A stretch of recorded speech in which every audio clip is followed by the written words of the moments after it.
Welcome back to my channel. तो बच्चों, आज का वीडियो ना बहुत मज़ेदार रहने वाला है। क्योंकि ये टॉपिक बहुत इजी है, मैंने प्रीवियस वीडियो में ही बताया था। और अगर आपने प्रीवियस वीडियो देखा होगा तो आपको अच्छे से समझ में आ गया होगा कि लीनियर डिफरेंशियल इक्वेशन दिखता कैसे है, उसको एनालाइज कैसे करना है।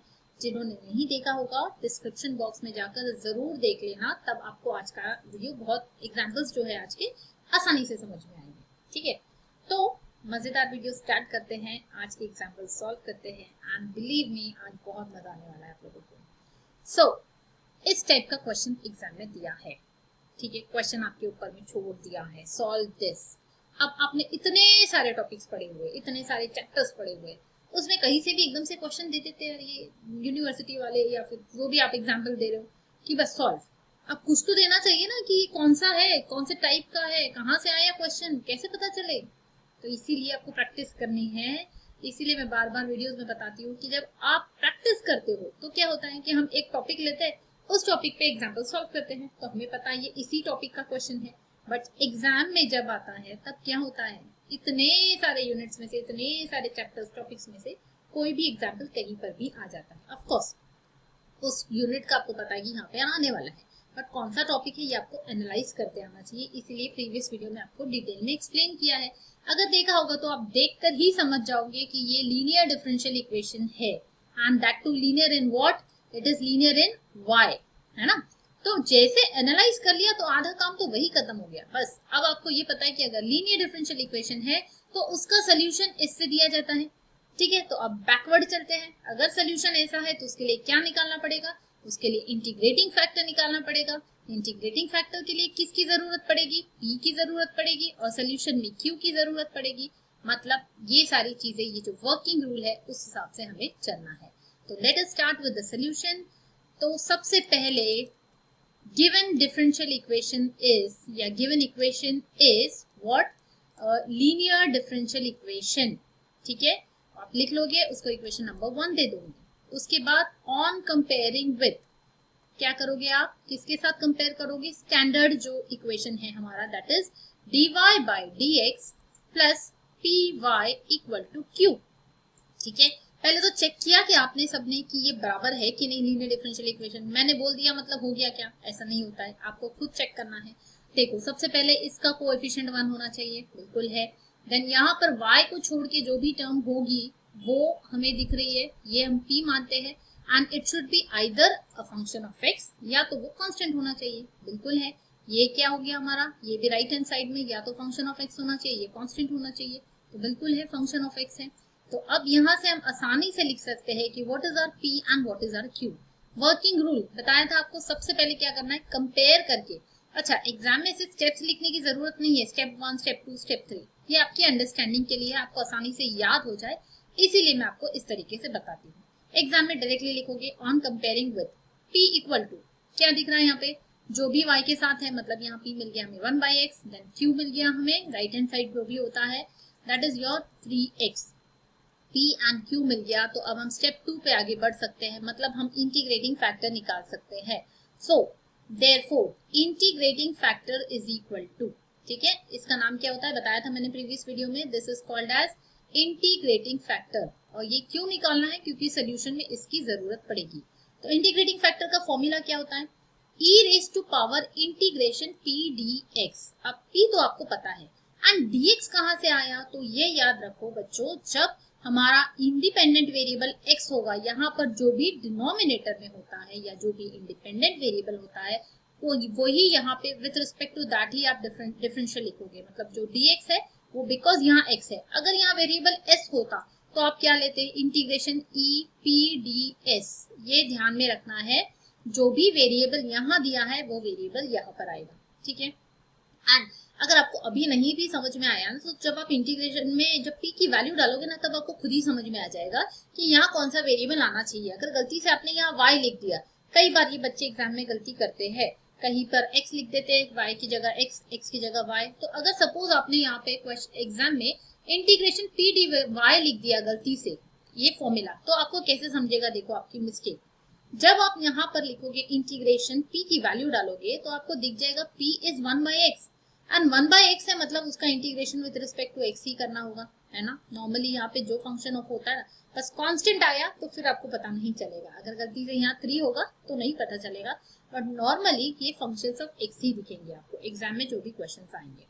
तो यहाँ x दिख गया मतलब समझ जाना आपने कुछ गड़बड़ की है और इसको करेक्ट कर देना, इसको लिख देना dx, ठीक है। यहाँ जो भी वेरिएबल होगा वो आएगा। अब बस काम आसान हो गया।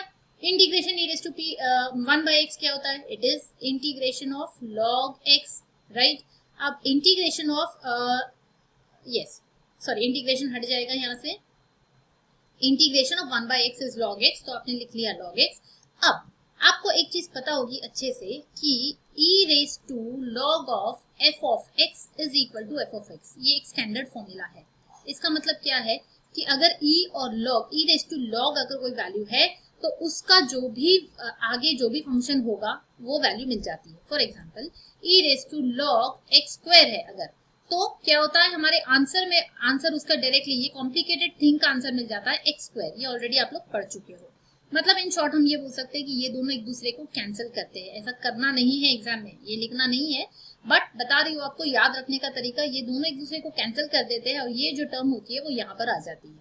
और एक एग्जाम्पल ले लेते हैं, e raise to log of, हाँ एक और चीज, ई और लॉग के बीच में कुछ नहीं होना चाहिए यहाँ पर, ये ध्यान में रखो। ऐसा नहीं है कि e raise to 3 log of x square रहेगा तो भी एक्स स्क्वायर आ जाएगा, नहीं, ई और लॉग के बीच में कुछ नहीं होना चाहिए। अगर कुछ आएगा तो क्या करेंगे, उसको हटा देंगे। सपोज अगर ऐसा होता e raise to 3 log of x square, तो आप इसको क्या कर सकते हो, या एक्स होता सपोज, तो आप क्या करोगे, आपको ये 3 को हटाना है क्योंकि ई और लॉग के बीच में कुछ नहीं होना चाहिए, तो आप इसको पावर में ले सकते हो। यू नो दैट लॉग के सामने वाले जो टर्म होती है वो इसके पावर में जाती है, तो you can write this as e raise to log of x cube, ये 3 यहाँ चला जाएगा, इसके पावर में x क्यूब हो गया।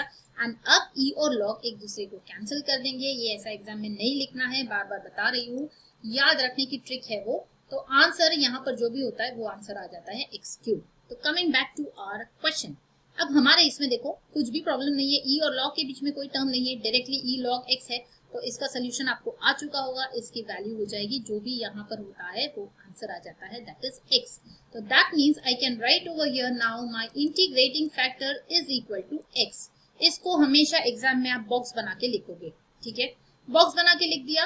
अब क्या करना है, ये वैल्यू इसको इक्वेशन नंबर 2 दे दो, 1 यहाँ पे दिया था, क्यू बॉक्स बना के लिखना है, क्योंकि जब हम पेपर्स चेक करते हैं तो हमारा फोकस ज्यादा इस पे होता है कि आपकी इंटीग्रेटिंग फैक्टर की वैल्यू करेक्ट आई है या नहीं आई है।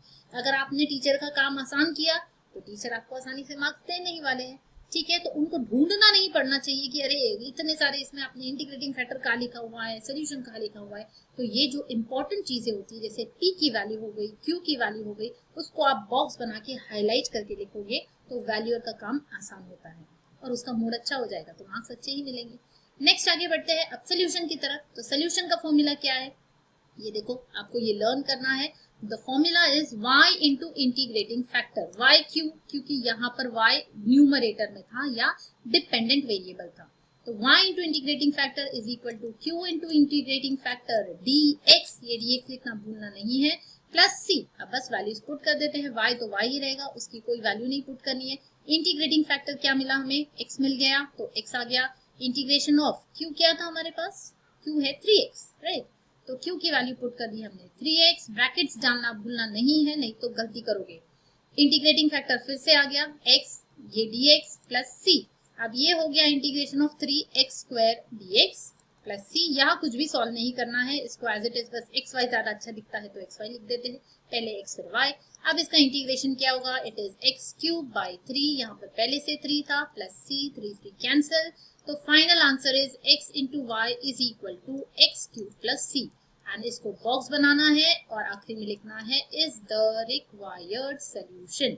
आई hope it is clear to all of you. एक और एग्जांपल लेते हैं। So the next question is, again exam में क्वेश्चन आ जाएगा, सॉल्व दिस दिस दिस, आगे पीछे का कुछ नहीं दिया है, आपको एनालाइज करना है कौन सा टाइप दिख रहा है, dy by d x plus p y equal to q. तो ठीक है, हमें पता है ये लीनियर डिफरेंशियल इक्वेशन है, तो जल्दी से हम इसको कंपेयर, वर्किंग रूल आपके आगे सामने आ जाना चाहिए। ये 3 स्टेप्स आपको बिल्कुल लर्न करनी है। जैसे मैंने एग्जैक्ट में बताया था कि एग्जैक्ट है तो उसका सोल्यूशन ऐसे होता है, लीनियर डिफरेंशियल इक्वेशन है तो ये सोल्यूशन होगा, ये चीजें लर्न आपको करनी ही है, ठीक है ना। ये वर्किंग रूल आपके सामने आ गया, अब सीधे सीधे लिख देंगे। पी एंड क्यू क्या है, तो यहाँ पर y को छोड़ के जो भी टर्म होती है वो मैम ने बताया था कि वो p होता है, तो हम लिख लेंगे p इज इक्वल टू 3। तो यहाँ बच्चे ये गलती करते हैं, पहली गलती नंबर वन कि p की वैल्यू 3 लिख देते हैं। तो है क्या 3? नहीं है। ठीक है, चलो उसको करेक्ट कर लेते। p की वैल्यू -3 एंड q की वैल्यू x⁴। ठीक है, अब अगर आप मेरे क्लास में बैठे होते तो आप चिल्लाते मैम गलत लिखा हुआ है, मैम गलत लिखा हुआ है। अगर आपने प्रीवियस वीडियोस देखे होंगे तो आपको समझ में आ जाएगी यहाँ पे फिर से कोई गलती है। And what is that mistake? अभी भी ये करेक्ट नहीं है, बिल्कुल सही नहीं है। क्यों? क्योंकि स्टैंडर्ड फॉर्म क्या होता है, dy बाई dx का कोएफिशिएंट पहले 1 होना बहुत जरूरी है। अगर ये 1 होगा तभी आप उसको कंपेयर करोगे किसके साथ, p, तब जाके इस इक्वेशन से आप कंपेयर कर पाओगे और आपको p एंड q की वैल्यू सही मिलेगी। तो सबसे पहली स्टेप में क्या करोगे आप, now given equation is this, equation number 1 लिखोगे, उसके बाद आप क्या करोगे, उसको सॉल्व करोगे। Dividing through out by x, तो क्या मिल जाएगा आपको, dy बाई dx माइनस, अब मैंने आपको बताया है कि x की टर्म को ऐसा नहीं लिखना है आपको 3y अपॉन x, नहीं ऐसा नहीं लिखोगे आप। कैसे लिखने की हैबिट डालोगे, x की टर्म अलग y की टर्म अलग। ठीक है, तो हम कैसे लिखेंगे, 3 के नीचे x लिख देंगे और इंटू y, इस तरीके से लिखेंगे। हैबिट डालो इक्वल टू, अब यहाँ तो पूरी x की ही टर्म्स है तो x⁴ अपॉन x, तो इसको अगर मैं प्रॉपरली लिखती हूँ तो मैं डायरेक्टली यहाँ लिख लूँ, दिस बिकम्स x3। ठीक है, तो अब ये आ गया हमारा standard form of linear differential equation, और अब हम p और q की वैल्यूज निकाल सकते हैं। So what is p, again ये गलती, माइनस को इग्नोर नहीं करना है, माइनस के साथ आपको p की वैल्यू लेनी है। So p is equal to -3 by x and q is equal to x⁻3। ठीक है, अब p और q मिल गया तो नेक्स्ट स्टेप पे आगे बढ़ते हैं। स्टेप नंबर 2, इंटीग्रेटिंग फैक्टर निकालेंगे। Therefore, integrating factor is equals to e raised to power integration of p dx, x क्यों, क्योंकि यहाँ पर x डिनोमिनेटर में दिख रहा है इसलिए p dx is equal to integration of, p की वैल्यू क्या है, -3 बाई x dx। ठीक है, -3 कांस्टेंट है, बाहर चला जाएगा इंटीग्रेशन के लिए, के बचा क्या, integration of 1 by x dx। And अभी हमने देखा इंटीग्रेशन ऑफ 1 बाई एक्स क्या होता है, लॉग होता है, तो -3 लॉग ऑफ x। ठीक है, अब यहाँ पर अभी मैंने थोड़ी देर पहले आपको बताया है कि इसका फॉर्मूला क्या होता है, तो यहाँ बच्चे कई बार क्या करते हैं, लिख देते हैं, मैम ने तो बताया था e रेज टू लॉग कुछ भी रहा तो इसको यहाँ लिख देना है, तो मैम आंसर इज x है क्या, नहीं, आपको समझ में आ गई होगी गलती कि इसको हमें क्या करना है, we have to eliminate this term, ये टर्म यहाँ पे e और लॉग के बीच में कुछ नहीं होना चाहिए, तभी वो फॉर्मूला अप्लाई होता है, तो इसको हटाना पड़ेगा, इसको हटाना है, मतलब e raise to log raise x log x raise to -3, ये जाता है इसके पावर में। अब प्रॉब्लम सॉल्व हो गया, e और log एक दूसरे को कैंसिल करते हैं तो आंसर आ गया x रेज टू -3 या तो 1 upon x raise to 3।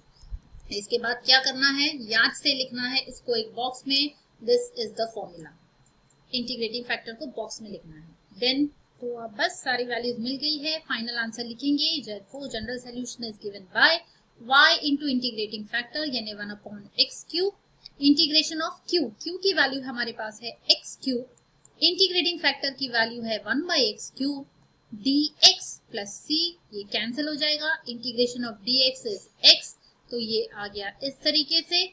Either you can right in this form, ये आप बोल सकते हो बॉक्स बना के इज द रिक्वायर्ड सोल्यूशन, या ज्यादा से ज्यादा आप x क्यूब से मल्टीप्लाई कर सकते हो, तो इन दैट केस आपको इस तरीके से आंसर मिलेगा। तो वन एंड द सेम, किस भी तरीके से लिखो आपको मार्क्स फुल मिलने वाले हैं। तो I hope the idea is clear. अब क्योंकि ये स्टार्टिंग था तो हमने थोड़े एकदम इजी एग्जांपल ले लिए। Yes, the topic is very easy, इसके आगे भी ऐसा कुछ बहुत डिफिकल्ट नहीं है इस टॉपिक में, सब कुछ सारे एग्जाम्पल्स इजी है, बस थोड़ा सा लेवल थोड़ा हम बढ़ाएंगे नेक्स्ट वीडियो में। ठीक है, तो मिलते हैं नेक्स्ट वीडियो में। वीडियो कैसा लगा मुझे कमेंट करके जरूर बताना, पसंद नहीं आया होगा तो वो भी बताना, so that I can make some improvements from your point of view. कई बार ऐसा होता है कि हमें बच्चों के पॉइंट ऑफ व्यू नहीं पता होते, हम तो पढ़ा रहे हैं एज अ टीचर, बट आप हमसे क्या और एक्सपेक्ट कर रहे हो, you can definitely, you are free to comment below and आप मुझे बता सकते हैं। ठीक है, तो मिलते हैं नेक्स्ट वीडियो में। चैनल को सब्सक्राइब नहीं किया होगा तो कर लो, और हाँ बेल नोटिफिकेशन ऑन करो बच्चों। ठीक है, चलो नेक्स्ट वीडियो मिलते हैं।